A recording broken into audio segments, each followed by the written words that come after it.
I was inspired to make The Light of the Moon due to the way media and other films have represented rape and sexual assault in the past. Basically, I was just seeing time and time again, even in some of my favourite shows like Game of Thrones, which is definitely, I'm a big fan. But you would see these rape scenes that were filmed like a sex scene. They were filmed with this kind of sexual lighting and kind of objectifying the woman. And I would quite often be like, well, what is the purpose of this? Why are we putting this in?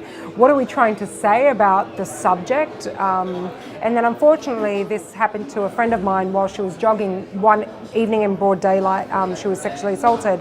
And that kind of just... And seeing how she went back to work and how she still had to have a regular job, get on with her life, and it kind of caused problems in her relationships, problems with her work life, problems with her family and friends. And I just thought this is a much more interesting story, and it's much more real and raw and powerful. And I asked her, is it okay if I tell your story anonymously? I think the world needs a film like this where we can actually empathise and identify with the survivor and not just see them as a plaything or as an excuse or guilted or shamed or anything like that. I wanted to empower the survivor, so I knew it was going to be a challenge. I'm glad Carlo was up for the challenge because I don't think it's the easiest film to market, but I do think that from our responses from South by Southwest up to BFI and from all of our reviews, it seems to be having the effect we've desired, and changing the dialogue around rape culture, which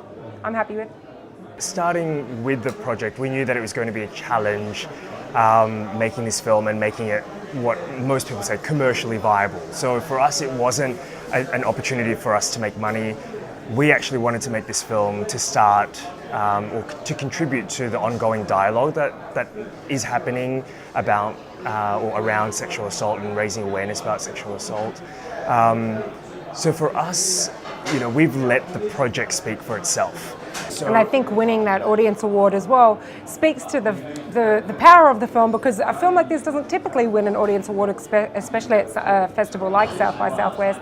And so I think that shows that it's not a typical portrayal of this, and I think Imagination could see that it had such a powerful impact on the audiences, and that the trick is getting people into the cinema, but once they're in it, everyone seems to really enjoy whatever they're seeing. We know that we don't have the large budgets, we don't have millions of dollars for P&A spend, but what we are able to do is once again use the film and the message of the film to share the really important message that everyone needs to be talking about this. It happens on a daily basis, but no one talks about it, or hasn't, society hasn't had the vocabulary or the means to talk about this very difficult subject. And then of course Donald Trump getting in power and him saying all the horrible things he said about women. I mean, it shows you, if there was ever an argument that rape culture exists, I think the fact that the most powerful man in the world is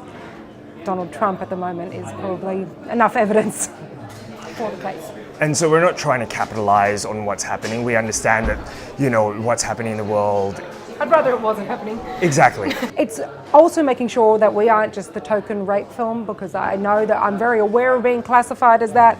And I think it's about so many more things. There is a lot of humor in it. One of her healing mechanisms is using humor. And of course, when you get someone like Stephanie Beatriz from Brooklyn Nine-Nine, she's a natural comedian. So I think she delivers those acerbic lines with great timing. And I think it will reach, as we said, once people see it, they seem to love it, so we're just going to, hopefully they'll all come to the cinema. We're quietly confident they will.